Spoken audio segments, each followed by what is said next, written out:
We have a value that we teach our kids, and it might sound contrary to what you believe or how you think things should be, but it's an important one. It's one that our home operates out of.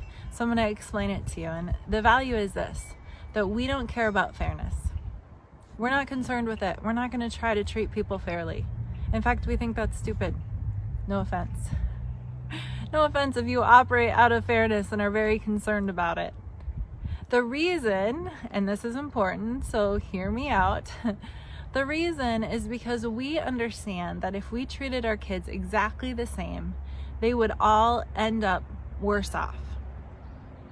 See, our kids aren't the same. They don't need the same things from us. And so if we were concerned about making sure that everything was fair and everybody had the exact same, they would all end up worse off than they will if instead, and this is the value we operate by, we worry about making sure that we're treating everyone very well.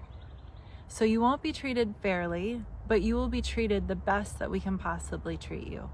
We will look at your personality, your gifts, your talents, your struggles, your needs, and we will take all of that into account when we consider how we provide for you, how we treat you, the goals that we have for you in life.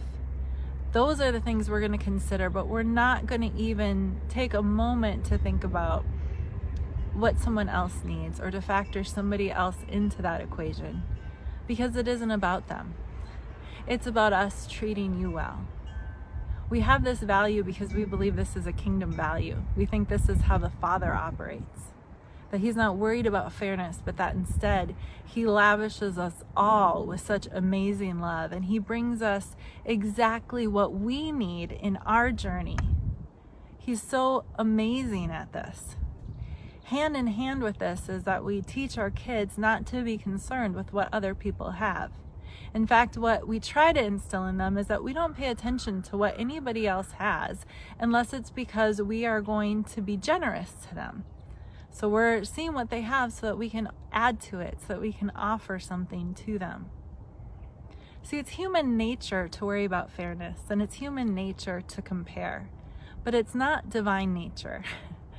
That's not how the kingdom operates. It's not how we should operate when we're created new in the image of Christ, because it's not how Jesus operates either. And it isn't how love behaves. In 1 Corinthians 13, verse 5, it says that love does not seek after its own. In other words, it isn't selfish. It doesn't demand things from people. And the reason for this, I believe, is because love isn't thinking about itself at all. Instead, its focus is completely on the other person. Now, I understand that in healthy relationships, there is give and take, there are healthy boundaries, and I'm certainly, not factoring abusive situations into this as I'm talking right now. I know that relationships are more complex than what I'm about to say. Relationships may be complex, but love is not. And when we offer love to people, it should be with no strings attached and with no self-focus at all. Every time that I get irritated at Jamie, which of course is very rare, but every time I'm frustrated with him, there's a piece of me that is really bummed out, because I know that rooted somewhere in my frustration with him is my own selfishness. Because I'm looking at something that he's doing that's bothering me or costing me something, or something he's not doing that I want him to do because of the way it affects me.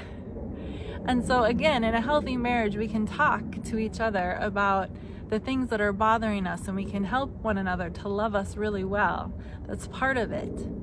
But love isn't worried about itself. So love isn't looking at itself at all. In fact, its focus is completely on the other person. That's what makes it so amazing. Because love is focused on the other person so much that it actually sees them. And because it sees them, it can come alongside them and add value. It can pay attention and show interest Have you ever noticed how your kids behave if you're really distracted? Just confession here. I know that there are times when I'm going through the motions with my kids, when I'm thinking about something that happened at work, or I'm thinking about the next thing that has to happen, or whatever it is. And so I'm distracted and I'm still talking to them, but I'm not listening. I'm just responding. And the thing is, they know. They know when I'm not listening, when I'm tuning out, and they kind of, they'll continue to talk to you, but they just will trail away and, go off into their own world too. That's not how love behaves. Love is actually invested in the people around you. Love shows interest in them. On the flip side of that, it's so amazing how your children can come to life. It can brighten their whole countenance if you just invest yourself completely, being completely present in a conversation. And it isn't just kids. Adults need this too. It's an amazing thing to have a conversation where someone isn't distracted by their phone, when they're not thinking about something else, or when they're not thinking in their conversation about what they're going to say next. But instead, they're actually focusing on you. They're asking questions. They're drawing you out. That's an amazing thing. This is how love behaves. Love pays attention. And because it pays attention, it's able to offer words of encouragement. It's able to come alongside and strengthen. It's able to be generous. It's not thinking about cost to itself. Instead, it's thinking about, how can I help? What can I do to serve? How can I add value to this person? And the payout isn't that they're getting something back, but when you love like this, the way love truly behaves, there is so much joy in just seeing someone do well because you've invested yourself into them. My challenge to you this week is to take your eyes off of yourself.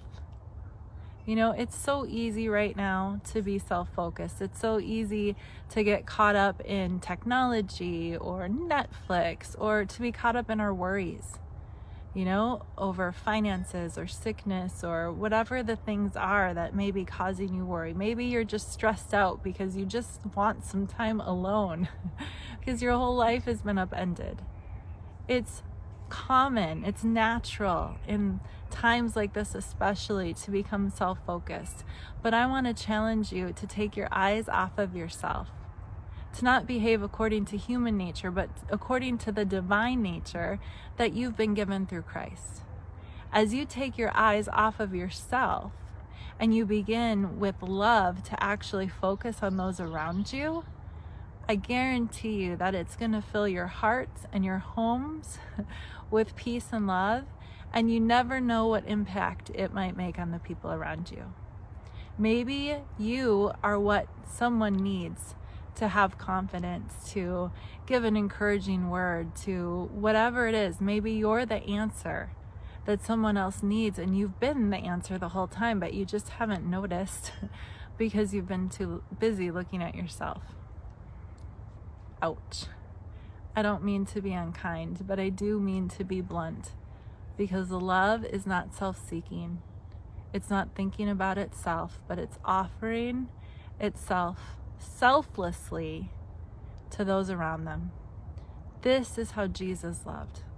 There is no greater love than what we experience through the Lord. He loves us so much that not only does he love us before we love him back, but that he gave his only son so that we could become his children. Talk about the ultimate selfless love. We've been given such a lavish love, so there is no excuse to not offer authentic and true selfless love to the people around us. The tricky thing is that you'll find that even in selflessness, it leads to joy and peace and life. So, bless you guys this week. May your hearts and homes be filled with pure and authentic